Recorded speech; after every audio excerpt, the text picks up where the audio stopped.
La Dirección de Altos Estudios se permite recordar que este es un espacio exclusivamente académico y de construcción de conocimiento en el que concurren expositores internos y externos a la Fiscalía.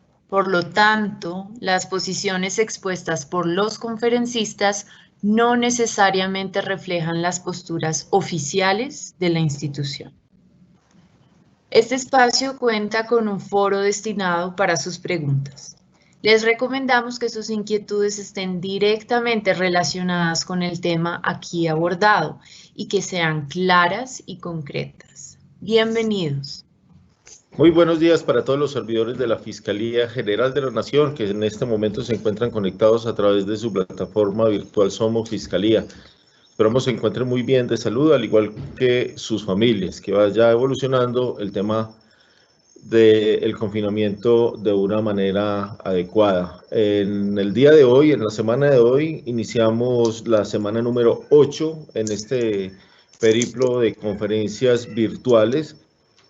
La conferencia del día de hoy sería la conferencia número 60. Ya llevamos con hoy 60 conferencias virtuales, acompañándoles día a día con toda la disposición por parte de nuestros profesionales de la Dirección de Altos Estudios y siguiendo las directrices de nuestro señor Fiscal General de la Nación. Para la mañana de hoy tenemos a la doctora Mónica Andrea Pérez Alarcón. Ella es abogada, magíster en Derecho Internacional, consultora en Derecho Informático y Derecho Internacional. Se desempeña actualmente como jefe de área de Ciencias Sociales e Investigación Científica de la Universidad Libre Seccional Pereira. Asimismo es docente universitaria y aspirante a juez penal del Sistema de Responsabilidad Penal para Adolescentes. La doctora Mónica, a la cual le agradecemos su tiempo y su espacio en el día de hoy, nos hablará sobre la gente encubierto en medios de comunicación virtual. Debemos igualmente recordar que ya con este ciclo de conferencias hemos llegado a casi 11.500 compañeros que se han conectado a través de la plataforma desde el mes de marzo, cuando iniciamos este ciclo de conferencias. También les recordamos a todos ustedes que todas estas conferencias se encuentran en nuestra página, por lo cual los invitamos a que la revisen y puedan estar constantemente nuevamente observándolas, viéndolas, para poder que mejoren el tema de la formación académica y eso redunde en la actividad laboral diaria. Nuevamente, entonces, le damos la bienvenida a la doctora Mónica, agradeciéndole este espacio. La Fiscalía en Colombia le ve y le escucha, doctora Mónica. Doctor Jorge Mario, un gusto saludarlo nuevamente y un gusto estar aquí con ustedes, saludarlos a todos. Es para mí un honor. En el día de hoy, entonces, hablaremos del agente encubierto en medios de comunicación virtual. Es un nombre un poco largo, pero entonces lo quiero ubicar en cómo lo reconocen organizaciones internacionales y otros tribunales, y es el agente encubierto virtual en internet, electrónico u online. O sea que si en algún momento ven que me refiero a este punto en particular, estamos hablando de la misma figura. Es importante ubicarnos entonces en nuestro Código de Procedimiento Penal, en artículo 242b, que fue adicionado por la ley 1908 de 2018, y en ese orden de ideas es, brevemente, como ya todos conocemos, ese agente encubierto es la persona que puede ser. Quiero que liguemos mucho ese artículo 242b en el transcurso de esta charla con ese artículo 242, porque no puede estar solo, no puede estar desligado. En ese orden de ideas, ¿será el particular o será ese policía judicial o servidor público con funciones de policía judicial o servidor público que no tenga esas condiciones, o también un posible, como lo establece el artículo 42b, un posible indiciado que quiera contribuir en este caso y que quiera hacer las veces de agente encubierto virtual? ¿Cuál es la finalidad de este asunto? Y aquí nos tenemos que ir entonces a ese artículo en el que nos establece unas condiciones y unos requisitos para su aplicación. Y es que estemos ante una organización criminal, que se haga una verificación de la actividad ilícita o de la posible comisión de la actividad ilícita en canales de comunicación virtual, y que de manera adicional no se incite a la comisión del delito. Entonces aquí lo tenemos que dejar muy claro. En ese orden de ideas, en el día de hoy vamos a pasar por lo que tenemos con la normatividad y la finalidad, pero también vamos a ver cómo son los intervinientes y cuáles son los controles que deben hacerse a esta figura.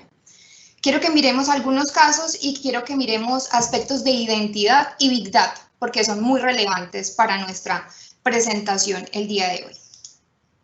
Asimismo, entonces, cuando iniciamos, como les mencionaba, con la Ley 1908 de 2018, encontramos que se refiere a una organización criminal y esa misma Ley 1908 nos habla de una clasificación, que no la vamos a tocar en este momento, que puede ser un grupo armado o que puede ser un grupo delincuencial. Entonces aquí no hay que generar la confusión, pero como sé que aquí quiero dirigirme y quiero ser lo más clara posible con respecto a que tenemos un público de fiscales, de asistentes de fiscalía, de investigadores, pero también de otras áreas, y esto debe ser interdisciplinar. Aquí la figura del agente encubierto virtual no debe estar sola, como les mencionaba, debe ir ligada al artículo 242 y debe ir ligado a otros actos de investigación. Es por eso que cuando, pongo un ejemplo, viene el investigador y le dice al fiscal, señor fiscal, tenemos unas evidencias, tenemos otros elementos que nos permite determinar que estamos ante un grupo delincuencial organizado, pero los testimonios que tenemos de esas personas podrían poner en juego la vida de ellos. Entonces, considero que deberíamos tener un agente encubierto virtual con todos los pormenores que eso representa. Entonces, aquí vemos los intervinientes. Aquí juega un papel fundamental el fiscal, asimismo el investigador o el particular que vaya a ser ese agente encubierto. Y vamos a ver más adelante cómo funciona la identidad, cómo habría que cambiar la identidad de ese servidor público con funciones de policía judicial y cómo la del particular se podría mantener.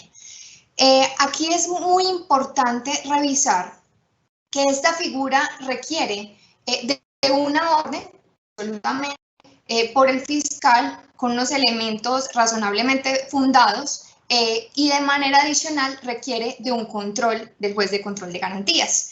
Pero vamos a ver por qué, y aquí quiero hacer un paréntesis más adelante. Y es que ese fiscal, al evaluar la propuesta que le hace el investigador, que se necesita entonces un agente encubierto virtual, aquí tenemos que irnos un poco al derecho constitucional o al derecho internacional de los derechos humanos. ¿Por qué? Porque también estaríamos poniendo en juego la vida de ese agente encubierto virtual. Entiéndase entonces que cuando estamos poniendo en juego la vida, dirán ustedes, pero si estamos en un ámbito virtual, en un ámbito quizás digital, ¿qué vida estaría en juego si no tendría que hacer otras actividades? Como les dije, quiero que liguemos el artículo 242b con el 242 para no dejar de lado inclusive otros actos de investigación que nos permite adentrarnos a esta tarea. Aquí el fiscal debe utilizar en constitucional el principio de proporcionalidad, entonces verificar cuál es esa necesidad que nos permite acercarnos a desenmascarar o descubrir actividades ilícitas de un grupo delincuencial organizado.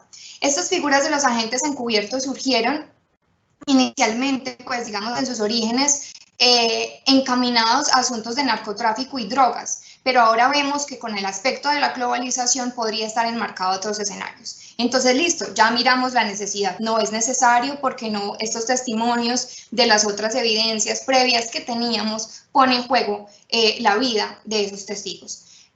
Ahora, ¿será idónea? Posiblemente sí, y ahí el fiscal deberá exponer sus argumentos, pero el tema ¿es proporcional? ¿Será que yo puedo arriesgar la vida de mi agente para poder descubrir las actividades ilícitas? Entonces aquí quiero que vayamos al paréntesis que les mencionaba. Obviamente el fiscal requiere de la autorización del director nacional o seccional de fiscalías, dependiendo de la situación. Y aquí quiero ir con el paréntesis porque el artículo 242b es muy enfático conforme a la ley 1908, que ahí se las dejo anotadas en la diapositiva. Y es que requiere, ese artículo 242b, perdón, menciona que se debe hacer un control previo, ya como tal. Pero como les dije que debemos ir de la mano con el artículo 242 del agente encubierto tradicional, ese artículo menciona que el control es posterior. Y aquí quiero hacer el paréntesis porque es muy importante, señores fiscales, asistentes, investigadores y demás personal de la Fiscalía, que tengamos en cuenta que con la ley, con la sentencia C-156 de 2016, ese control debe ser previo. ¿Por qué? Porque si bien ese artículo nos está diciendo que es posterior, en penal nosotros siempre debemos tener de la mano el Código de Procedimiento Penal, toda la normatividad en penal, pero también las sentencias de análisis y de constitucionalidad. Y se preguntarán ustedes, ¿pero cómo así? Si simplemente dice exequible condicionalmente, me está diciendo remítase a la sentencia y evalúe lo siguiente. Dice, solamente cuando se requiera asistir al domicilio o a la oficina de ese posible delincuente, ahí se requerirá control previo. Pero por regla general, entonces no puede ser excluyente, nos está diciendo siempre haga control previo. ¿Por qué? Porque no podemos estar enmarcados en que estamos cumpliendo una actividad.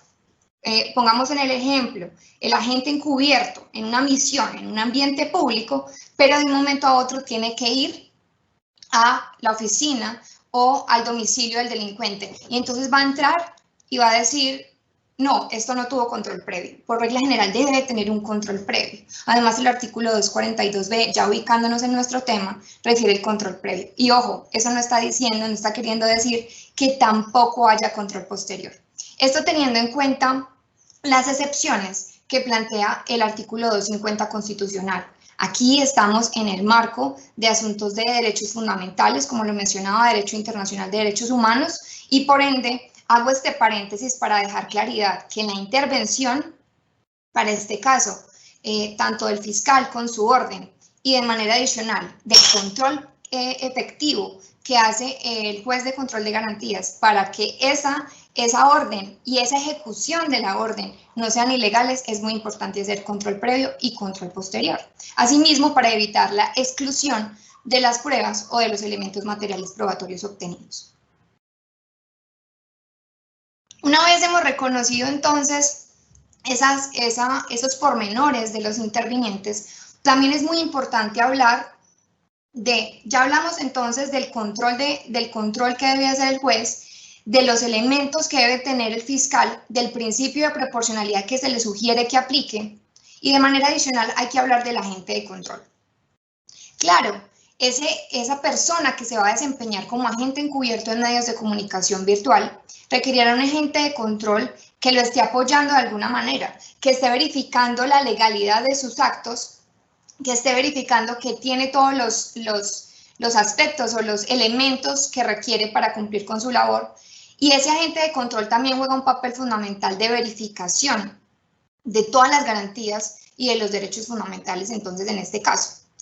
Es muy importante no dejar de lado, y aquí quiero que nos entremos un poco más en materia. Vemos cómo el artículo 242b nos refiere los requisitos para utilizar esta figura, que aparentemente es poco utilizada.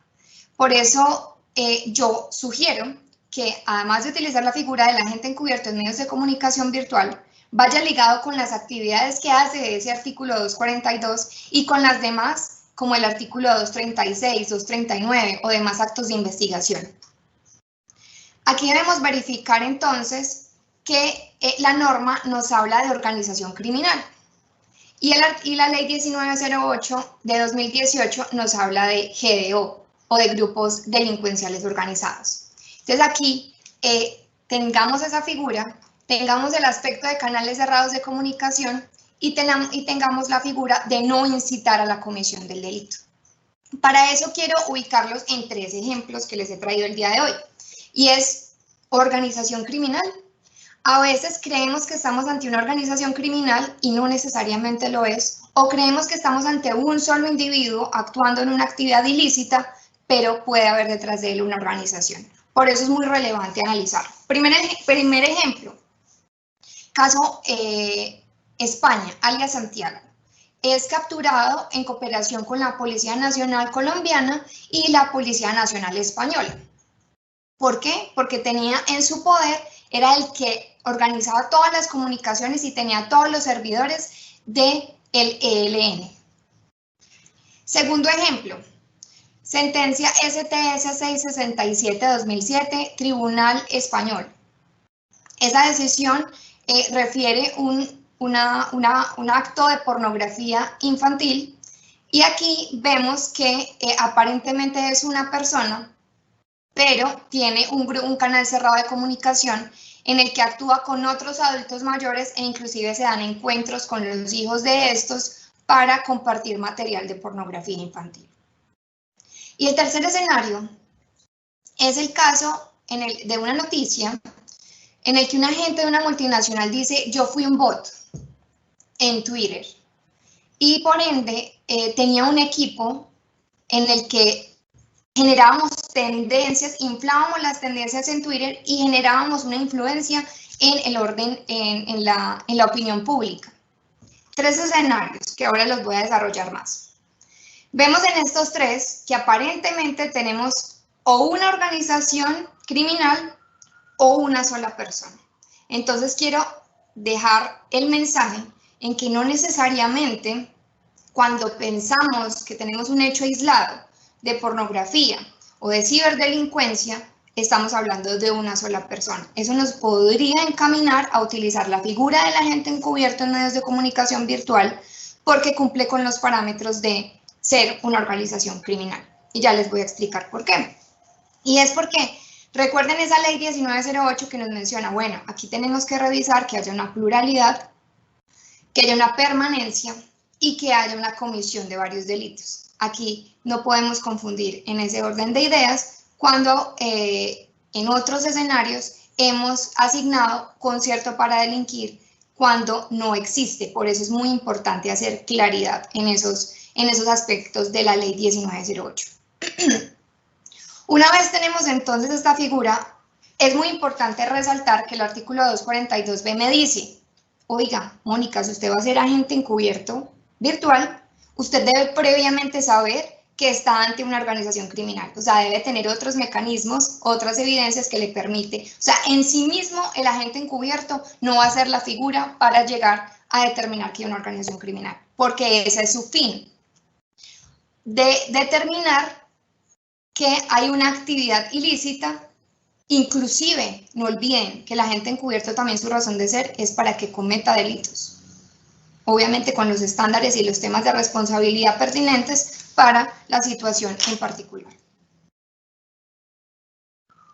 Aquí vemos entonces como tenemos los tres ejemplos. Entonces, en el primero, aparentemente en una organización criminal, ELN, sin embargo es capturado a través de agente encubierto. No mencionan exactamente cómo lo realizaron por temas de confidencialidad, pero lo que sí mencionan es que era él el único que coordinaba los servidores de Nodo 50 para el ELN. O sea que aquí desmitificamos que siempre estamos ante una organización criminal cuando aquí es una actuación de uno. En el segundo escenario, si hay un agente encubierto, efectivamente, aquí ocurren tres cosas.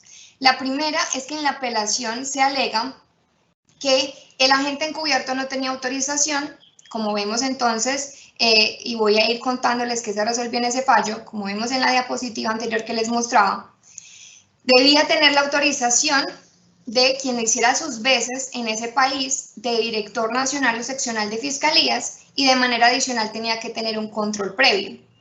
Así se hizo, entonces se desmitificó. Segundo, se estaba hablando que incitó a la comisión del delito porque la persona o el que tenía la autoría, por así decirlo, de la comisión del delito, tenía sentimientos por el agente encubierto, entonces le empezó a compartir información. Se denegó que existiera la incitación al delito porque el señor ya tenía reincidencia y tenía otras evidencias que podían determinar que él ya cometía las acciones delincuenciales. Y lo último era que existiera un canal cerrado de comunicación y es por ende que aquí se descubre que hay un grupo en el que, como les contaba, intercambiaban imágenes e intercambiaban material, pero no solamente es como vemos en la figura tradicional, que es una sola persona que recopila el material y lo envía a Europa o a cualquier lugar del país. Para este caso, si bien había uno que la recopilaba, había un grupo en el que hacían incluso encuentros con menores, con niños y niñas mejor, para intercambiar información. Y en el último ejemplo que les planteaba, en el que vemos que aquí no hay un delito, pero traje este ejemplo en Twitter y les explico qué es bot. Es una cuenta automatizada que se crea en Twitter para engañar a la base de datos, en este caso a la red social, e inflar las tendencias y poner más me gusta o tener más seguidores.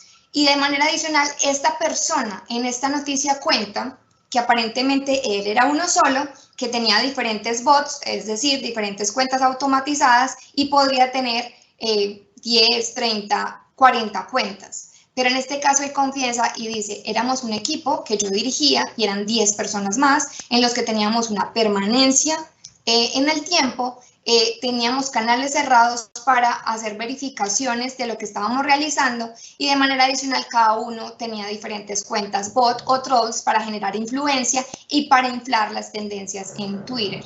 Vean ustedes entonces que cuando vemos la figura del agente encubierto virtual, utilizando esos ejemplos, podríamos llegar a que no solamente va encaminado a lo que creemos de una organización criminal o a las que ya conocemos, porque recuerden la gran diferencia con los grupos armados organizados, que aquí hay una gran distinción, no me quiero involucrar en eso, vemos cómo también puede enmarcar o aplicarse a pornografía infantil y, por supuesto, a asuntos de ciberdelincuencia. Y como ha sucedido en otros escenarios en Europa, que se aplica la utilización del agente encubierto virtual para asuntos de ciberterrorismo, ciberyihadismo y otras figuras, entonces para no desmarcarlo ahí. Aquí es muy importante entonces reconocer cómo vemos en estos ejemplos cómo podríamos utilizar esta figura, sin dejar de lado entonces la Convención de Budapest sobre cibercriminalidad, que es la Ley 1928-2018, que nos permite incluso tener presente que esta figura del agente encubierto virtual no solo aplica para la jurisdicción colombiana, sino que tiene unas condiciones de cooperación internacional para desencadenar o para desmantelar este tipo de bandas. Aquí quiero que revisemos unos puntos importantes y es ya qué datos están involucrados entonces de nuestro agente encubierto. Como les mencionaba, nuestro agente encubierto no necesariamente tiene que ser un avezado tecnológico, aunque podría ser un plus agregado para esto, sino que vemos que podría ser un servidor público, podría ser un particular o podría ser un posible indiciado. Entonces, vemos aquí cómo debemos tener una plena atención de cómo vamos a manejar los datos y la identidad de esta persona, que va ligado al artículo 242, porque no podemos pretender que nuestro agente encubierto virtual solamente se base en canales cerrados de comunicación, sino que pueda hacer otros actos de investigación. Vemos aquí qué datos están involucrados de nuestro agente. Como mencionábamos, no necesariamente por el hecho de estar hablando de un agente encubierto digital, creeríamos que no hay peligro de nada porque él solamente lo está haciendo a medios de comunicación virtual y no es necesaria su identidad. Al contrario, juega un papel muy relevante en caso de dos ejemplos que les voy a poner. Supongamos que nuestro agente encubierto simplemente tiene que participar en el canal cerrado, recibe información de las actividades ilícitas, debe cometer algunos ilícitos o acciones que le permita ganarse la confianza. Ojo que la doctrina es muy relevante con eso, por eso es muy importante ligar el tema de la academia con la práctica, porque dice ganarse la confianza de ese grupo delincuencial, y esto va muy ligado con las cifras que plantea INCIBE, que es el Instituto de Ciberdelincuencia Español, que refiere cómo se han incrementado las tasas de ciberdelincuencia o de ciberterrorismo o de ciberdelitos en general. Los grupos criminales en aspectos de situaciones de, discúlpenme un momento que creo que se me apagó la cámara, me confirman si me están viendo bien, de de ciberdelincuencia, en el que nos permite determinar que las cifras se han incrementado y que por ende, si bien necesitamos que nuestros servidores públicos sean un poco avesados tecnológicamente, no es una exclusión para que participe, por ejemplo, en canales cerrados y por ende reciba información de las actividades ilícitas. Quiero que miremos entonces la imagen aquí, y es que nuestro agente va a estar al descubierto y requiere la confianza de ese grupo delincuencial organizado, que tiene gran robustez tecnológica, óigase bien. Entonces no solamente basta con crearle un perfil falso en redes sociales a nuestro agente, sino que esto tiene mucho que ver con la identidad funcional o la identidad supuesta de la que hemos hablado, o la que se habla mejor en el agente encubierto tradicional. ¿Por qué? Porque yo puedo crearle perfiles falsos, pero haciendo una verificación, ellos no la van a hacer solamente en redes sociales, la van a hacer en la realidad. ¿Y cómo la van a hacer? La van a hacer inclusive en las bases de datos de las entidades estatales o en las entidades oficiales. Entonces es aquí cuando nos toca, para el caso del servidor público, el policía judicial, que se involucre como agente encubierto, hacer una anonimización de su información previa para salvaguardar su información. Caso distinto ocurre con el particular, que simplemente continúa con su identidad y se gana la confianza del grupo delincuencial. Aquí vemos cómo en esta figura nos tenemos que dar la mano con la realidad virtual y con la realidad. Entonces, si es consultado en bases de datos como el FOSIGA, como el CISBEN, como EPS, por regla general, nuestro agente encubierto debe ser reconocido en esas bases de datos. Ellos van a ir a buscarlo en la realidad, van a ver si esa persona existe. Esos son los datos que juegan un papel fundamental. Por eso desvirtuamos ese aspecto de que porque solamente está actuando en medios de comunicación virtual, no se va a tener de presente su identidad, al contrario. Sobre todo porque piensen en lo siguiente, y aquí conecto todo lo que he dicho previamente, y es que ese artículo 242b no se puede ligar de ese artículo 242, porque si en algún momento nuestro agente encubierto tiene que ir, por ejemplo, a un banco para analizar la seguridad del mismo, porque van a hacer, no sé, un hurto en él, piensen en que le hemos creado una identidad a nuestro agente, pero aquí entra en riesgo una situación y es la identidad digital. Me explico. Yo he creado una identidad funcional y aquí quiero hacer como una comparación con la ley de inteligencia y contrainteligencia, que aproximadamente en sus artículos 44 y siguientes habla de crear una identidad funcional, y es que tenemos una cédula de ciudadanía física y lo que hacemos es crear una nueva con otro cupo numérico, anonimizamos los datos anteriores y ahora ese agente va a tener una identidad funcional que va a estar relacionada con todas las entidades del Estado, va a haber una interoperabilidad y va a evitar que se caiga, por así decirlo, la operación y que se ponga en peligro su vida. Aquí es muy relevante con el agente encubierto virtual también hacer lo mismo de la identidad supuesta, pero tener mucho ojo, y es una gran sugerencia y recomendación que les doy.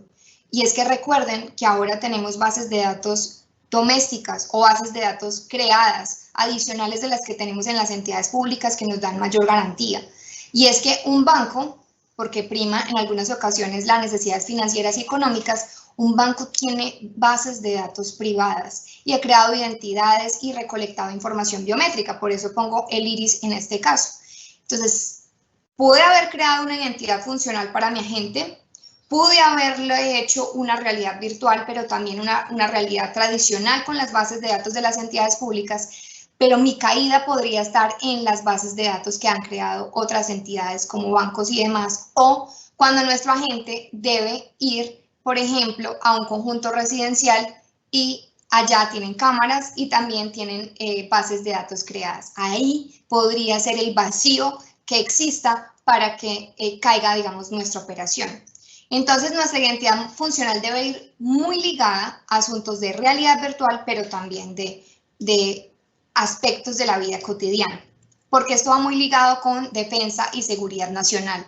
Recuerden ustedes, y aquí es donde quiero hacer especial énfasis, que así como nosotros como grupo de inteligencia o de policía judicial, tenemos sistemas EIFIS y sistemas de comparación 1 a n de la identidad de nuestros ciudadanos, pero lo que ocurre con bases de datos creadas por bancos o por otras entidades particulares es que pueden dañar la identidad entonces de nuestro agente encubierto.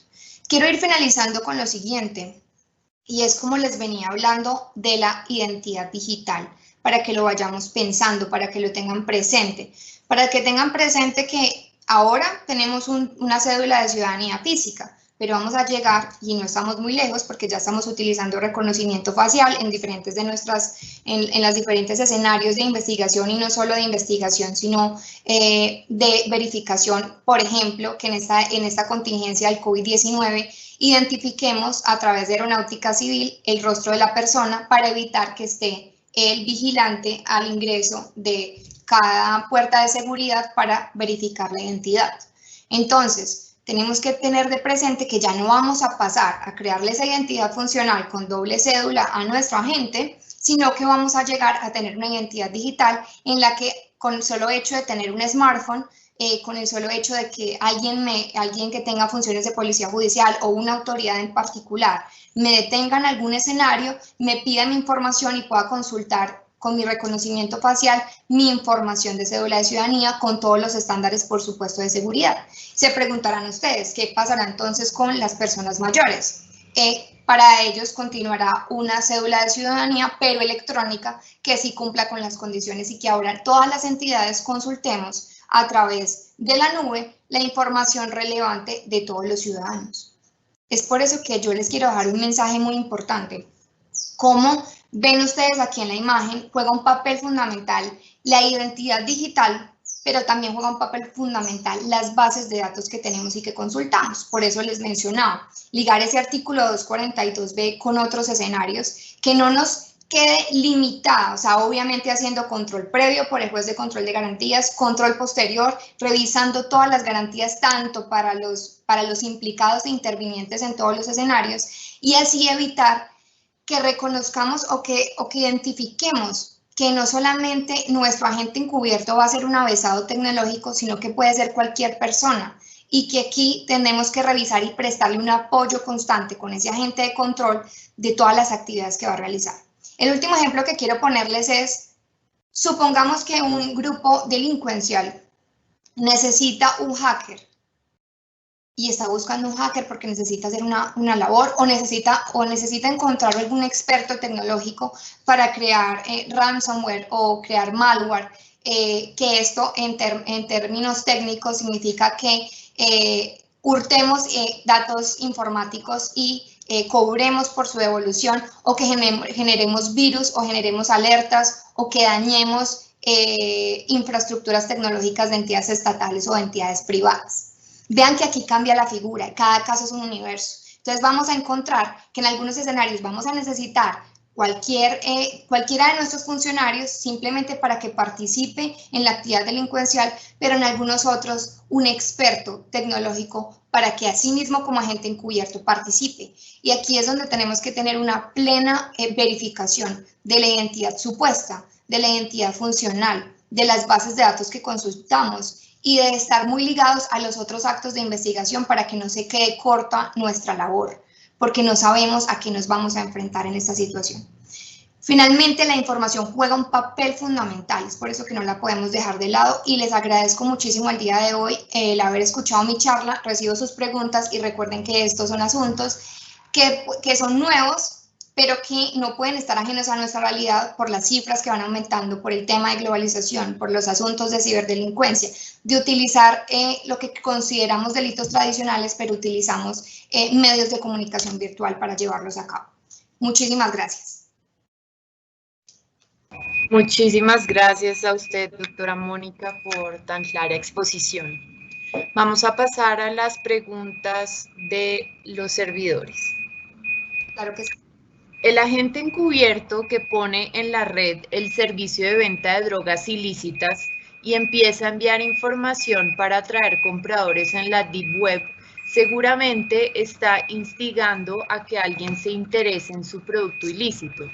En consecuencia, el agente encubierto ¿Está actuando como provocador de un delito?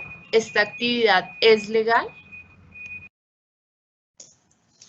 Bueno, ahí nos toca conocer un poco más la historia, pero tratando como de descifrar lo que nos está preguntando, nos queda suelto un poco de si está en el marco de una organización y se le dio esa orden para cumplir con actos criminales. Sin embargo, como veo en este caso, quiere llamar la atención de los supuestos grupos delincuenciales. Yo estaría incitando a la comisión del delito porque yo no me estoy involucrando primero en ganarme la confianza de ellos y en involucrarme en un canal cerrado de comunicación como le refiere el artículo 242b. Entonces ahí hay que tener mucho cuidado en diferenciar cuáles serían los escenarios. Si me pongo en el primer escenario, si está en el marco de una organización criminal y tiene que hacer esa labor porque se la han encomendado, estaríamos en cumplimiento normal de una función del agente encubierto que previamente ha estado vinculado y ganándose la confianza de la organización criminal. Si estamos en el segundo escenario, podría determinarse que hay una incitación al delito, porque no está en un canal cerrado de comunicación. Recuerden que ahí el tema es muy enfático. Nuestro artículo 242 nos pone como esa restricción y me parece bien por el tema control previo y control posterior, porque recuerden ustedes lo que establece la figura del fiscal cuando emite la orden. O sea, va a cumplir una labor de verificar una actividad ilícita, previamente debe saber que está ante una organización criminal. Entonces, ahí estaría pescando en río revuelto sin saber si está ante una organización criminal. Bien. ¿Garantiza el marco jurídico existente la seguridad personal de quien actúa bajo la figura de agente encubierto? Excelente pregunta. Si bien vemos que tenemos diferentes figuras, como lo hemos hecho en el transcurso de nuestra exposición, de ese artículo 242b, de esa convención de ciberdelincuencia, que lastimosamente nosotros ratificamos en el 2018 a través de la ley 1928 y que fue emitido en realidad muchos años atrás, en el 2001, en Budapest, Ucrania. Vean ustedes cómo estamos en un rezago y en un retroceso. Sin embargo, hace parte de nosotros y de nuestra actividad generar presión. Por eso me parece muy importante este tipo de eventos, porque generamos conciencia de este tipo de situaciones. Entonces, con esa convención ayudamos muchísimo más a que se proteja la habeas data, inclusive porque Colombia hace una reserva de esa convención y reconoce que se debe tener en cuenta la identidad y el habeas data de las personas que estén ejerciendo las actividades de investigación para los ciberdelitos. Entonces, en ese lado sí lo tenemos muy bien. En el segundo, con respecto a establecer las figuras de la identidad supuesta, creo que fallamos un poco, creo que nos falta un poco más, pero por eso está la figura del juez y del fiscal para hacer una revisión juiciosa de cómo garantizar la identidad de esa persona y además darle las garantías y la robustez tecnológica para poder salvaguardar su identidad. De manera adicional, creo que sí está dada, nos falta un poco digamos, entender entre las instituciones que se requiere una interoperabilidad para garantizar, por ejemplo, la anonimización de los datos previos, para garantizar, por ejemplo, que se cree una identidad funcional o una identidad supuesta en todas las bases de datos. Yo creo que sí se puede hacer. El tema es de voluntad y ser hacer un control muy juicioso y muy riguroso por parte de los fiscales, de los mismos investigadores y de los jueces. Nos falta, claro, muchísimas otras opciones. Por eso les decía que para garantizar también la identidad de las personas y garantizar su integridad, utilizar otros actos de investigación que les permita afianzar o complementar su actividad. Gracias. ¿Puede un agente encubierto virtual de Colombia, por ejemplo, un policía judicial colombiano, recoger información de comisión de delitos de carácter transnacional? De ser así, ¿cómo se proferirá dicha orden? Listo. Muy buena pregunta también. Aquí es muy importante volver a la Convención de Budapest sobre ciberdelincuencia y a la Ley 1928 que la ratificó, que establece todos los mecanismos de cooperación. La Fiscalía a través de Interpol o la Policía Nacional también, digamos todos los agentes que cumplen con funciones de policía judicial, a través de Interpol y de Europol, hacen, digamos, unos acercamientos bien importantes y tienen unos requisitos y establecidos unos protocolos para cumplir con estas condiciones. Todo se debe hacer asimismo, como hacemos las verificaciones de narcotráfico, de droga, de la comisión de otros delitos en el extranjero, asimismo se utiliza la figura del agente encubierto virtual. Como vemos en el caso, en el primer ejemplo que les planteaba del ELN, fue una cooperación entre Policía Nacional Colombiana y Policía Nacional Española. Aquí podemos ver, a pesar de la confidencialidad digamos, de esta información, existieron agentes encubiertos tanto colombianos como españoles. Entonces, así mismo como se hace el programa metodológico por el fiscal, se pueden adelantar, digamos, todos los protocolos para hacer la cooperación y verificar quién será ese agente encubierto. Tengan en cuenta que los aspectos, el haber ratificado esa convención de ciberdelincuencia nos permite actuar con base en ella y les recomiendo mucho esa convención que establece como todos los pasos de cooperación con otros países para adelantar actos de investigación. Bien, en temas de ciberacoso, el agente encubierto hace uso de la suplantación de identidad. La defensa puede aducir que el criminal fue engañado y por eso realmente es una víctima del agente encubierto. ¿Cómo puede sustentarse legalmente esta figura? Ok, muy buena pregunta también. Recuerden ustedes que la normatividad colombiana, en nuestro Código de Procedimiento Penal, refiere que, y no solamente el artículo 242b y el artículo 242, sino los previos, 241, 240, que refieren la no incitación a la comisión del delito. Obviamente el agente encubierto, y recuerden, está hecho para cometer actos delictivos, pero es muy diferente cuando, por ejemplo, en asuntos de ciberacoso o de pornografía infantil, el agente encubierto empieza a enviar imágenes o empieza a incitar a la comisión del delito. Ahí nos toca ser muy juiciosos, tanto del agente de control que hace la verificación del agente encubierto, como del agente encubierto. ¿Por qué? Y cito nuevamente la sentencia STS 667-2007, porque en ese caso, justamente la defensa, en su apelación, utilizó la figura de que hubo una incitación por el hecho de haber empezado comunicaciones con la persona que era quien recolectaba el material pornográfico, es decir, comunicaciones entre el agente encubierto y la persona que recolectaba el material, y el que recolectaba el material, es decir, el imputado posteriormente, generó sentimientos amorosos por el agente encubierto.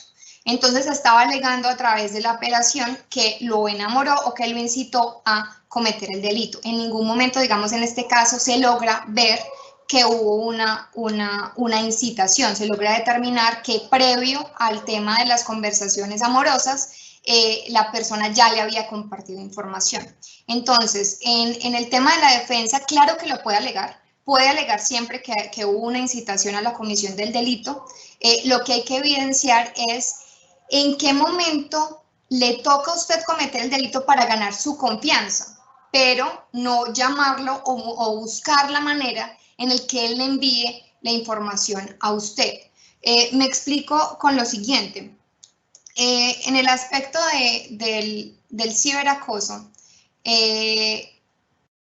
les pongo el siguiente ejemplo que tuve una discusión con un amigo juez, y es cómo a través del control que se hace previo y posterior a esa figura del agente encubierto, el juez, o por así decirlo, sí, el juez que emite el control, ese agente encubierto tiene que utilizar otras actividades externas a compartir información con el delincuente. Es decir, tiene que ir hasta su oficina, tiene que ir hasta su domicilio. Es por eso que aquí debe ir muy ligado, por ejemplo, esa figura o esa estructura de que yo pueda no solamente utilizar la figura de agente encubierto en medios de comunicación virtual, sino que pueda utilizar la figura del agente encubierto tradicional para poder realizar otros actos urgentes. Sí podría utilizarlo la defensa, sin embargo, lo que hay que evidenciar es cuando le toque cometer el delito por sí solo, sin incitar a la comisión. Muy bien, vamos a seguir entonces a la siguiente pregunta. En países como Estados Unidos, Italia o Japón, está permitida la técnica del agente provocador en casos de delincuencia de alto impacto, bajo ciertas teorías subjetivas relacionadas con la proclividad a delinquir. Sin embargo, esto va en contravía de nuestro ordenamiento jurídico. La ley penal dispone que no solo la predisposición a delinquir es suficiente para que una persona sea judicializada, y mucho menos si es provocado o es objeto de un entrampamiento por parte de los funcionarios del Estado que lo conminan a delinquir. ¿Qué consideración tiene usted al respecto? Ok. Bueno, aquí hay que evaluar también lo siguiente, y es que primero debemos adaptarnos a nuestra legislación colombiana, adaptarnos a ello. La situación jugaría un papel complejo cuando tenga asuntos de cooperación. Ahí es cuando determinamos que si lo vamos a utilizar en Colombia, no se puede incitar a la comisión del delito y no se puede provocar la comisión del delito. Entonces, cuando tenemos un asunto de cooperación internacional, por ejemplo, con Japón, con Italia o con Estados Unidos, nuestro agente encubierto virtual colombiano no puede caer en el juego de ese permiso de la legislación entre ellos por aspectos de derecho internacional y en este caso, de responsabilidad penal, y es cumplir con lo que determina su legislación para garantizar el requisito del cumplimiento del agente encubierto virtual, y así evitar que la orden y la ejecución sean ilegales o los medios materiales probatorios allegados no sean excluidos.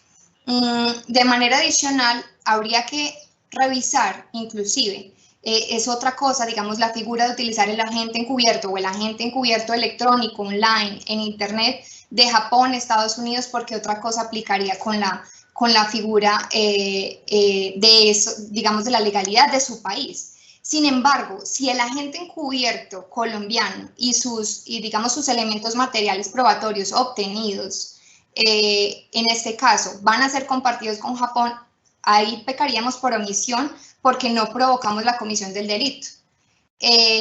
Compararnos, aquí es cuando estamos hablando de cooperación internacional. Ahora, compararnos con ellos sería aún más complejo porque nosotros tenemos todavía muchos vacíos legales. Es decir, comparar que Colombia en algún momento requiera utilizar la figura del agente encubierto virtual provocador, creo que nos falta todavía muchísimo tramo por recorrer. Primero, en robustez tecnológica, en tener los asuntos de identidad digital, en entender los aspectos de identidad funcional, para poder llegar a la figura del agente provocador, sobre todo porque recuerden que estaríamos en contravía de las excepciones que plantea el artículo 250 constitucional con respecto a la Fiscalía, a los controles constitucionales pertinentes que se hablan en este caso.